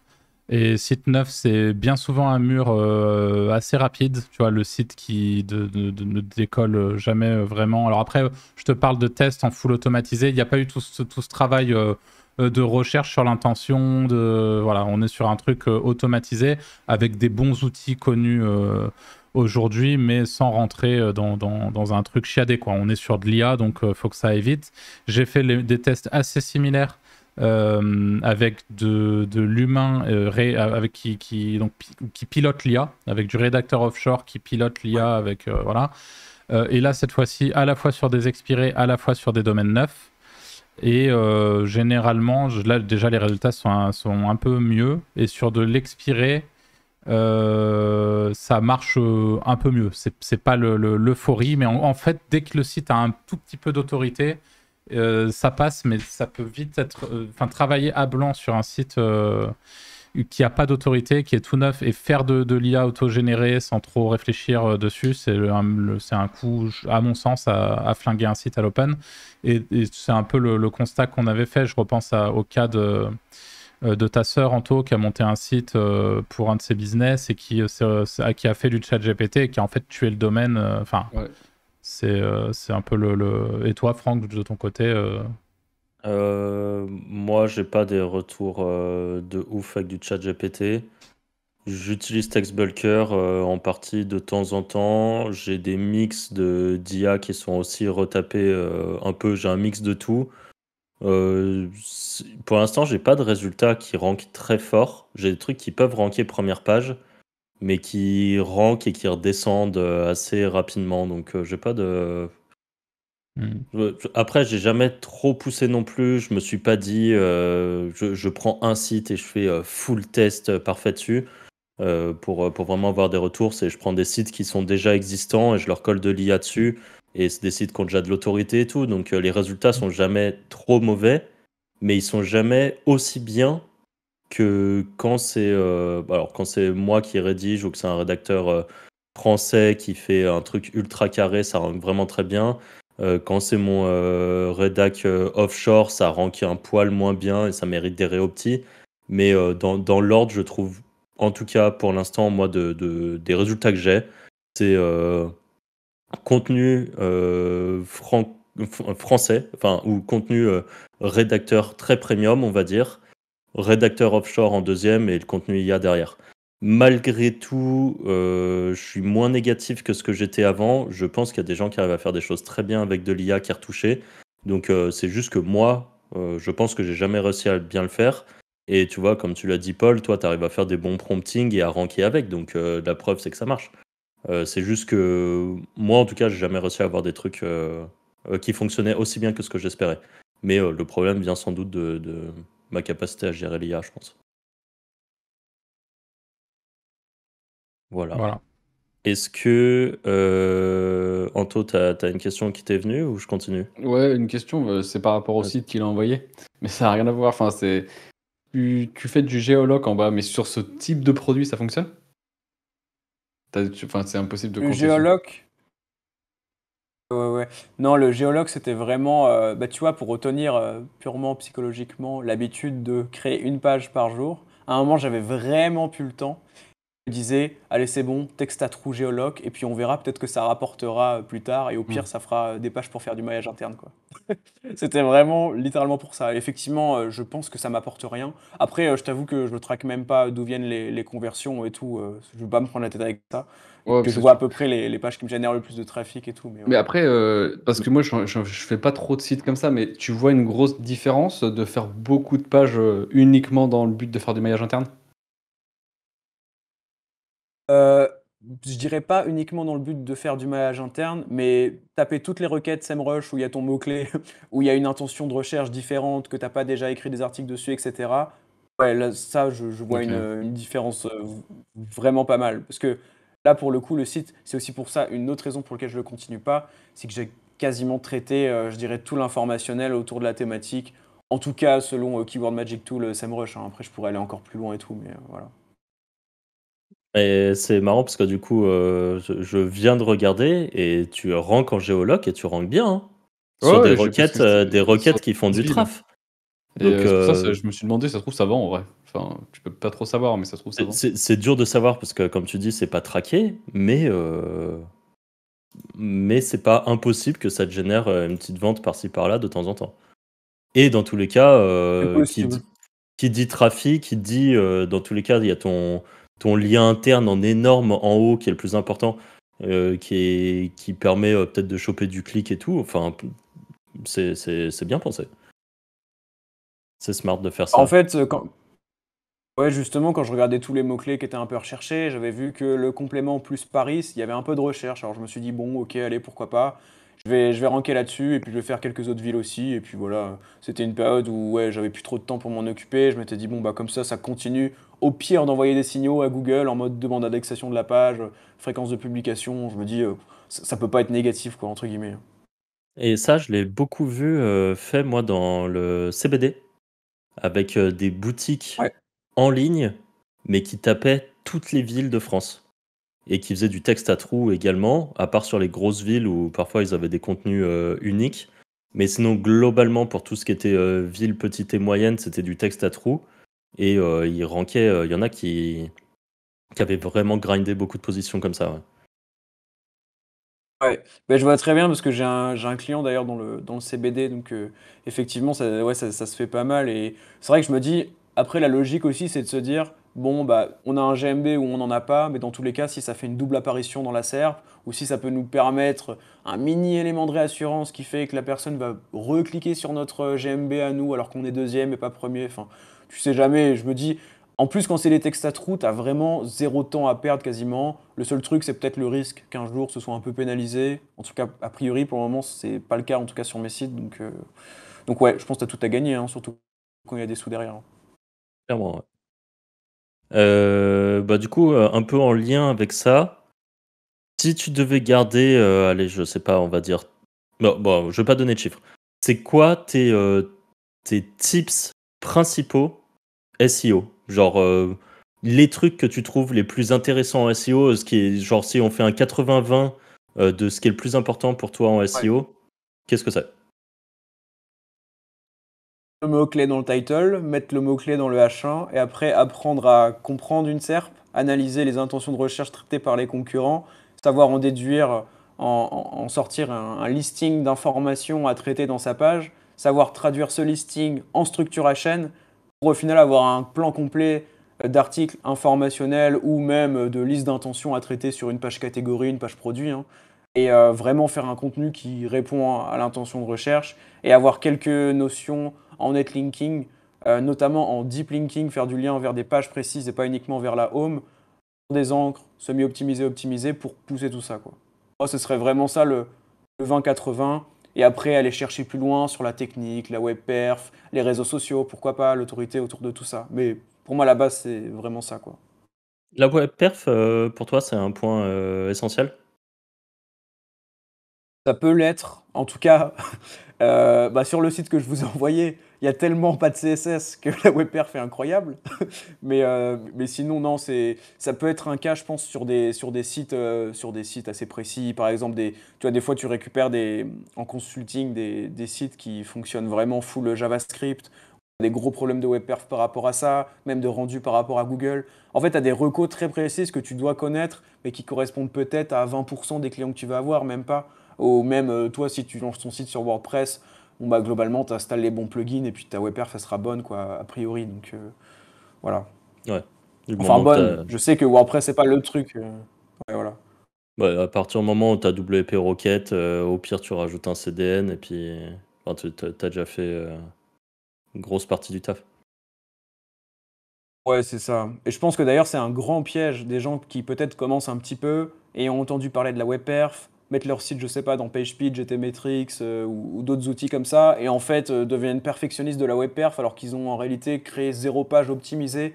Genre, enfin, il y a vraiment un ordre de priorité, quoi. C'est vrai que souvent, quand ta prio c'est la web perf, c'est qu'en général, tu as déjà plein de pages qui ont pour vocation de bien ranker dans Google, que tout est fait de ce point de vue-là, et que Mm. peut-être en réalité, tu audites un site e-commerce de 100 000 pages, et que là, effectivement, faire une reco web perf en bulk sur les 100 000 pages, peut-être qu'avec les effets d'échelle, oui, ça peut effectivement améliorer ton ranking ou débloquer certains trucs, quoi. Mais oui, en réalité, la web perf, c'est assez secondaire, quoi. Enfin, c'est un check à faire au début, et puis après, voilà. Ah, c'est typiquement le genre de truc où avant de se prendre la tête avec ça, faut faire du contenu et quand t'as plus d'autres contenus à faire, bah là tu commences à réfléchir web perf. Mais c'est vrai qu'il y a trop de gens qui veulent, et ça on le voit souvent, hein, c'est même chose qu'avec le design, les trucs comme ça. Il y a trop de gens qui veulent avoir un design parfait, un logo parfait, une web perf parfaite et qui au final pendant 3 mois restent avec un site qui a 4 pages. Quel est l'intérêt quoi? Ouais, Vraiment, c'est ça sert un à vrai rien. problème. Mais bon, c'est positif pour nous, parce qu'au final, ça nous fait enfin, moi, des clients qui n'ont pas assez travaillé leur SEO à cause de ça. Ou en édition, ça fait moins de concurrents, parce que beaucoup se prennent la tête avec des choses qui sont pas du tout 20-80, quoi. Donc, Ouais, clairement. Arthur, tu as une question? Ouais, moi, c'est ma question, c'est plus dirigé sur ton lifestyle aujourd'hui. Je me demande combien de temps, si tu arrives à estimer, tu travailles par jour en moyenne. Comment ça se passe? Est-ce que tu es un gros charbonneur ou est-ce que justement aujourd'hui ton lifestyle te permet de prendre un petit peu de recul par rapport à ton business et de te concentrer sur tes voyages, ta vie à Bali en l'occurrence en ce moment, ta copine, du sport, enfin comment ça se passe de ce côté-là? c'est hyper intéressant comme question, parce que j'ai jamais été dans une dynamique autant lifestyle et temps libre, entre guillemets, qu'aujourd'hui. Donc avant, en fait, j'étais au Canada, et par exemple, au Canada, j'étais beaucoup moins dans cette dynamique-là. Encore avant, quand j'étais à l'alternance, bah là, j'en parle même pas, parce que je me réveillais exprès encore, enfin, plus tôt que mon réveil classique pour pouvoir bosser sur mon site avant d'aller à l'alternance, puis de faire du sport et tout. Enfin, c'était vraiment c'était assez chaud à ce niveau-là. Enfin, c'était pile poil dans le calendrier. Alors que là, je suis vraiment plus à me dire, en fait, j'adore me réveiller sans réveil, par exemple. C'est un truc que j'avais pas fait depuis, je sais pas, peut-être la primaire, j'en sais rien. Mais là, je suis dans un délire comme ça, j'essaie de me réveiller sans réveil. Et du coup, commencer à bosser, tu vois, ouais, entre, je sais pas, 9h, 9h30 à peu près. Faire 2-3 heures de deep work le matin où je vais essayer de kill un peu mes top to do. Donc souvent, c'est une presta client, hein. Ça va être, ok, bah, ce mois-ci, je dois créer à peu près X briefs de contenu SEO pour tel client. Je me le suis noté à faire pour aujourd'hui. Hop, je le fais, c'est terminé. Après, petit repas. Ensuite, souvent, il y a du sport. Et en fin de journée, je vais plutôt m'occuper du personal branding, donc prévoir par exemple mon post LinkedIn pour le lendemain, etc. En fait, c'est un peu ça. Et donc, je dirais que je travaille en tout, travailler peut-être 2 heures, 2 heures et demie pour les clients par jour. Et peut-être, pareil, tu rajoutes 1 heure et demie sur plutôt l'aspect branding, quoi, je dirais, à peu près, hein. Ok, ouais, c'est cool. Globalement, ouais, tu as moins de 5 heures de travail par jour. Mais par contre, quand tu bosses, tu es concentré et tu bosses pour de vrai. Ouais, alors oui, ça par contre, j'ai vraiment pas le choix. Enfin, de toute façon, depuis que je suis freelance, j'ai toujours fait ça. Parce que, je sais pas, quand t'es freelance, t'as le déclic, tu dis, ok, temps passé égale argent. Et donc, t'as vraiment pas intérêt à passer trop de temps sur tes tâches. T'as plutôt intérêt à être efficace. Donc, ouais, ça, je pourrais pas du tout avoir ce train de vie, entre guillemets, ce lifestyle, si je regardais mon téléphone pendant que je bossais ou que j'allais sur Insta ou je sais pas quoi, hein. Ça marcherait vraiment pas. Ouais. Ok, ouais, c'est assez cool. C'est bien, je trouve. Pas que tu arrives à lier ça et que pour l'instant, ça te plaît bien comme ça. Je pense que c'est un objectif pour beaucoup hein, de réussir à être justement dans cette dynamique-là, de pouvoir vivre des choses, tu vois. Typiquement, si tu voyages, c'est que ça serait quand même con d'être à l'autre bout du monde et de pas pouvoir aller à la plage alors que t'es à Bali, quoi. Bon, là, t'es pas un endroit où on peut aller à la plage, mais de visiter, de découvrir des choses, tu vois, l'aspect culturel et tout ça. Donc, c'est quand même une des grosses forces de nos jobs web comme ça, c'est de pouvoir faire ça. Et c'est cool. Et d'ailleurs, de ce que j'en ai compris, ta copine se met également en freelancing et je suppose que c'est justement pour pouvoir continuer à vivre comme ça aussi. Ouais, c'est exactement ça. Et en fait, bah, tu vois, je pense que ça fait écho, bah, tant à moi qu'à ma copine au final, à la période de vie dans laquelle on est. Parce qu'en fait, du coup, on vient tout juste, ça fait 1 an là qu'on a terminé notre master, nos études et tout. Je vais te dire un truc, c'est que j'ai fait beaucoup de choses par défaut toutes ces années là où j'ai fait mes 5 ans d'études supérieures. Bon, c'est pas non plus médecine et tout, mais voilà. J'ai beaucoup de choses par défaut, où au final, à la fin, je commençais à faire mes choses sur le côté. Je me disais, mais attends, mais c'est totalement ça que j'ai envie de faire. Genre, je m'en fiche de faire un exposé sur je sais pas quelle marque, la stratégie marketing de Coca-Cola, les trucs comme ça que je faisais un peu pour l'école. Et ouais, là, c'est vraiment l'opposé de ça, quoi. C'est plutôt se dire, ok, on a fini les études, on fait des voyages. Moi, je peux me permettre de vivre de mon activité, bah, c'est trop bien, j'ai du temps libre. Moi, j'adore le sport aussi, c'est une grosse priorité pour moi. Donc, pouvoir me dire que je peux aller à la salle de sport à 15 heures, que c'est le moment où j'ai le plus d'énergie, que c'est le moment où il n'y a pas trop de monde à la salle, je trouve ça incroyable, tu vois, ce genre de truc tout bête, dans cette dynamique-là. Mais après, comme tu disais, Arthur, peut-être que, je sais pas, hein, peut-être que dans 6 mois, dans 1 an, dans plusieurs années, je vais me dire, ok, là c'est bon, j'ai envie de faire un énorme truc, je vais passer en mode full tryhard et être le cliché de l'entrepreneur qui compte pas ses heures, quoi. Même si je pense que je compterai toujours un peu mes heures et je garderai toujours les habitudes que j'aime bien garder actuellement, quoi. Ouais, c'est Ça, ce que j'allais dire. Je pense que c'est un peu dans ton ADN aussi. Je pense pas que tu vois que tu feras un truc très gros. Enfin, je te le souhaite si t'as envie, hein, mais dans la... dans comment tu vis, je pense pas que tu feras un truc. Ouais, bah, après, il y a des périodes de vie aussi, hein, faut pas ouais, c'est ça. l'oublier. Paul, il est Ah encore ouais? très Ouais, c'est jeune. vrai, ouais. On n'a souvent pas les mêmes envies. Enfin, après, ça va dépendre, hein. Et je te rejoins dans le fait que dans tous les cas, si cette liberté te plaît, si tu vois, Franck qui a toujours été très attaché à sa liberté aussi, et que je retrouve pas mal dans ce que tu dis, dans les explications que tu fais et dans ce que tu recherches dans ta vie aujourd'hui. Au final, c'est quelque chose que quand on était sur Malte, on a eu une période où on charbonnait un peu, mais toujours dans cette idée de retrouver quelque chose d'un peu plus cool et d'un peu plus libre après. Donc en fait, voilà, bon bref, dans tous les cas, tu as 23 ans, en vrai, tu t'en fous. Enfin, tu verras bien comment, enfin, tu as plutôt bien commencé déjà ton parcours pro, on se fait pas trop de soucis pour toi. Ça devrait, tu feras bien ce que tu as envie de faire en réalité. Je voulais, moi, t'amener sur 2 questions. On arrive à la fin du podcast, à 10 grosses minutes près. La première question, c'est, tu sais, en ce moment, donc tu l'as dit aujourd'hui, tu places pas le netlinking comme un truc primordial ou comme le truc qu'il faut absolument faire de majeur dans une stratégie SEO, bien que tu ne le mets pas de côté non plus. Aujourd'hui, sur LinkedIn, et ça a toujours été plus ou moins le cas d'ailleurs, hein, nous, même à l'époque, quand on était éditeur de site, on a eu même des amis très bons en édition de site qui avaient ce point de vue que le lien c'était pas bien et qu'il fallait faire du SEO bio, ne pas faire de lien, etc. Aujourd'hui sur LinkedIn, là où tu es très présent, il y a des gens dont c'est la stratégie de communication de se positionner sur ce type de stratégie, c'est-à-dire ne faites pas de lien, c'est toxique, machin. Déjà, qu'est-ce que tu penses de ça? Et la deuxième question qui vient juste après, c'est qu'est-ce que tu penses aussi du business de la vente de liens, qui est un énorme marché dans le SEO? Ouais. Alors, en fait, déjà, juste pour mon avis sur le netlinking, je trouve ça vraiment surpuissant, mais quand tout est déjà fait en amont, quoi. Parce que, enfin, je l'ai vraiment vu sur mon site de compléments alimentaires. Euh, j'ai le mot-clé meilleur plus complément. Je l'avais fait, la page était faite, les intentions étaient traitées, etc. Je l'ai publié, je l'ai indexé, j'avais fait 0 netlinking, je crois, ou peut-être un petit lien sur la home. J'étais, je crois, 10e ou 15e, quelque chose comme ça. J'ai envoyé le deep linking. En même temps, j'ai fait des encres semi-opti, etc. Donc bref, ça a quand même bien poussé. Je suis vraiment passé suite à ça, et je sais, j'ai fait aucun autre changement. Je suis passé 15e à 4e, je crois. Vous pourrez regarder dans l'historique SEMrush ou quoi, mais donc vraiment, j'ai plein de cas comme ça sur des sites perso, sur des sites clients, qui me montrent que le netlinking est très très puissant. En tout cas, ça dépend comment on le fait, mais voilà. Mais effectivement, je ne pense pas que ce soit obligatoire. Je pense que c'est obligatoire à certains moments. Tu veux passer un palier où ton édito est déjà très très bon, où ta topical authority est très bonne aussi, tu as tout fait en maillage interne, etc. Là, effectivement, du lien, ça peut vraiment te débloquer, et sur des requêtes concurrentielles notamment. Comme je te disais, j'ai un client dans le CBD, j'en ai un pompe à chaleur, etc. Sur ces SERP-là, évidemment, je vois bien que le netlinking, c'est fondamental.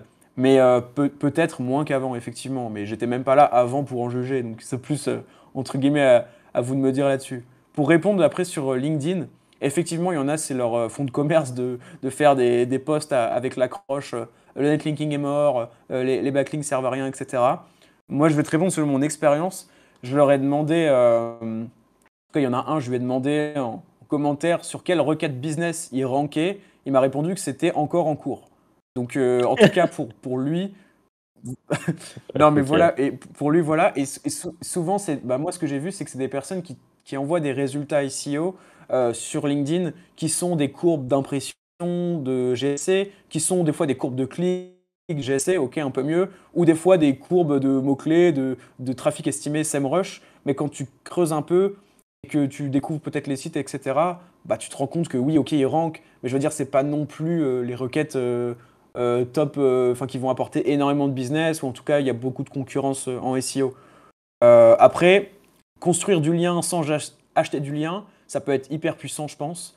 Encore faut-il, je pense, avoir un service d'outreach un peu automatisé où tu passes pas trop de temps, parce que j'ai l'impression que c'est quand même le gros point noir de cette technique, même si je pense que ça peut être vraiment surpuissant et que pour le coup, toi qui es un peu anti-pattern de site, etc., WordPress, je pense que là, tu peux vraiment choper des liens assez rares, peut-être même de la part de vrais médias. Et même pour mon site paulvonjon.fr, c'est quelque chose que j'ai fait au début parce que j'avais le temps et que j'avais envie. Mais j'ai eu des beaux petits liens de la part de sites assez autoritaires en contactant en fait les propriétaires sur LinkedIn, en chopant un mail, etc. Et j'ai vu que ça avait vraiment bien, même très bien marché par rapport à ça. Donc voilà pour ça. Et sinon, ta dernière question sur le business de la vente de liens. Je trouve ça très cool que ce soit démocratisé, parce que c'est vrai que même d'un point de vue prestataire, honnêtement, c'est quand même hyper sympa de pouvoir comme ça acheter des liens, avoir la main sur tes encres, sur le sujet de ton article invité, pouvoir commander en lot, etc., suivre tout ça dans les plateformes. Maintenant, oui, ça amène je pense, ouais, son lot de patterns, et je suis quasi sûr que quand tu commandes sur telle ou telle plateforme connue, tu commandes, je sais pas, pour 500 € de liens par mois pour ton client, peut-être que sur les 500 €, tu as 200 € qui ont été dépensés dans des sites un peu jus zéro qui balancent plus rien, mais toi, t'es pas au courant. Et comme les sites rankent quand même, tu te dis, ok, il y a quand même de la puissance. Et je trouve que l'enjeu, c'est de différencier les sites qui sont potentiellement en filtre jus zéro. Donc, pour ceux qui ne savent pas, c'est globalement des sites, on va dire, cramés par Google, où Google ne va pas vous pénaliser si vous obtenez un lien de leur part, mais par contre, ça va rien faire, genre littéralement rien. Et donc, pour moi, c'est le risque. Et je trouve qu'il y a des plateformes qui s'en sortent pas mal, qui arrivent un peu sur le marché, qui dévoilent pas forcément leurs spots, ou leurs spots sont que sur leur plateforme à eux et pas sur toutes les plateformes du monde, et il y a peut-être un peu moins de patterns. Mais bon, On peut le dire, c'est le hein, sujet. toi, tu es un gros défenseur de Linkuma, dont tu parles très régulièrement. Moi, je suis pas client de Linkuma. Enfin, si j'ai été client, et ça faisait petit site, d'un côté pour 10 ou 30 €, tu t'es évidemment pas sur des sites qui font 4000 visiteurs par mois ou des trucs comme ça.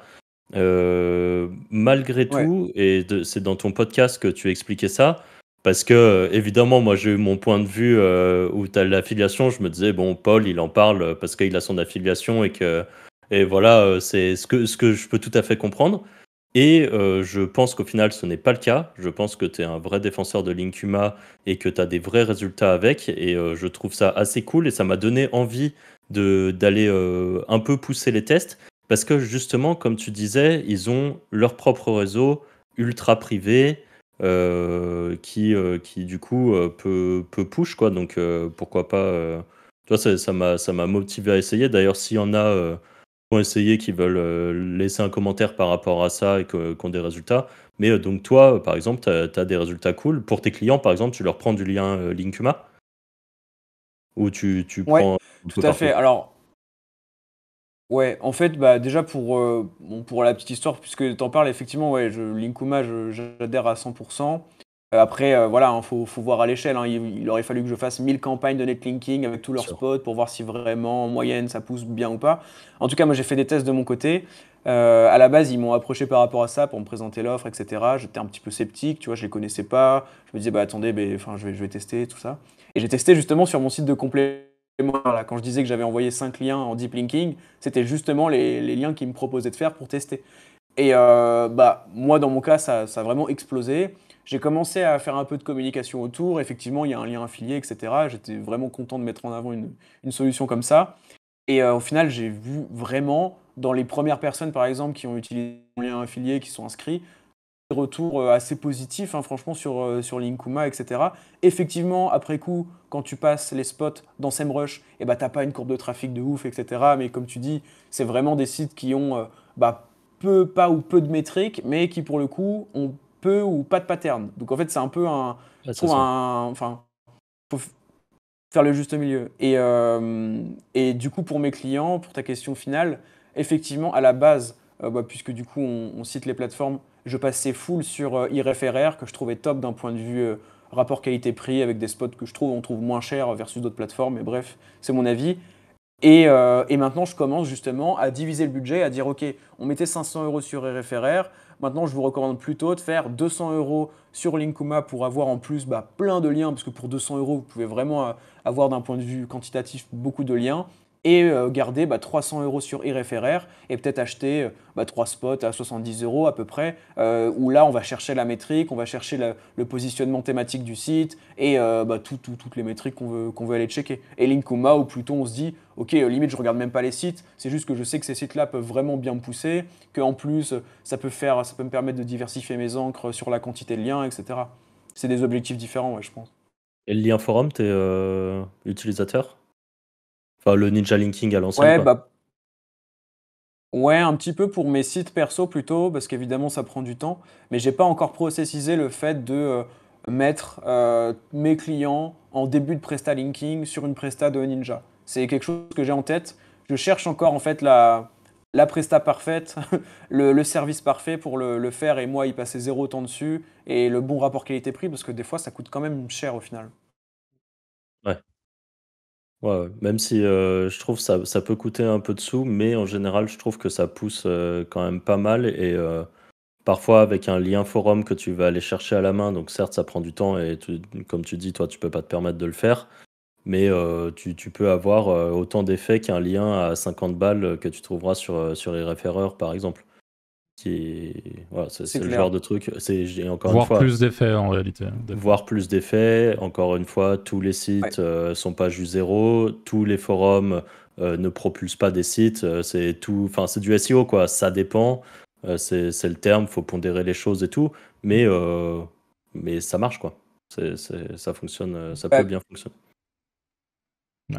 ouais, c'est ça. Juste pour conclure là-dessus, par rapport à ma vision Presta, ça dépend aussi de la typologie de client que tu as. Ouais. Parce que si tu chopes un client qui a déjà une bonne autorité, qui a déjà plein de liens naturels, même sans faire de SEO, tu as peut-être moins intérêt à le faire. Versus là, j'avais chopé il y a quelques mois déjà un client dans la pompe à chaleur. Le gars, il veut attaquer la pompe à chaleur, mais il a vraiment aucune autorité, zéro lien en compteur, etc. Et là, je pense que pour démarrer un profil de lien, c'est vraiment ce qu'il faut, quoi. Donc Ouais, ça peut être super intéressant, ouais. Ouais. clairement, ouais. Moi, pour le peu de clients que j'ai en netlinking, c'est comme ça que je fonctionne, hein. Je dilue beaucoup, j'essaie vraiment de faire un peu de tout et j'intègre pas mal de liens forum dans le linking parce que c'est chouette. Moi, je trouve que c'est des liens qui, justement, ont assez peu de patterns pour le coup, voire pas du tout. Et c'est des liens qui sont en plus assez rares aujourd'hui au final parce que la majorité des gens vont vers des solutions où ils achètent des articles sponsors et tout, donc en vrai c'est cool. Bah écoute Paul, je Tout à pense fait. qu'on on va devoir arrêter là. Mais en tout cas, au nom des Wizards, on te remercie encore une fois pour ta présence et pour cet échange. C'était très, très intéressant. Et on te dit, on te souhaite plein de force pour la suite. Hein. Ça va. Je ne se fais pas trop de soucis pour toi encore une fois, mais en tout cas, c'était cool d'échanger avec toi. Merci, franchement c'était super top, super cool podcast. Merci beaucoup pour l'invitation. Ça fait trop plaisir parce que à Montréal, je vous écoutais à fond à chaque fois que j'allais au sport, j'écoutais vos épisodes, etc. En ce moment, un peu plus de temps libre, mais voilà, donc ça fait vraiment trop plaisir d'être sur ce podcast. Donc merci à vous. Trop cool. Merci. Merci, ouais. Et merci aussi à vous tous qui nous avez écoutés jusqu'à maintenant. Encore une fois, n'hésitez pas, comme d'habitude, à laisser un petit message en commentaire, à réagir sur un élément du podcast, à laisser un pouce bleu, à laisser les petites étoiles sur Spotify ou les autres plateformes d'écoute. Et quant à nous, on vous dit à la semaine prochaine pour un nouvel épisode. Salut! Ciao, ciao. Salut.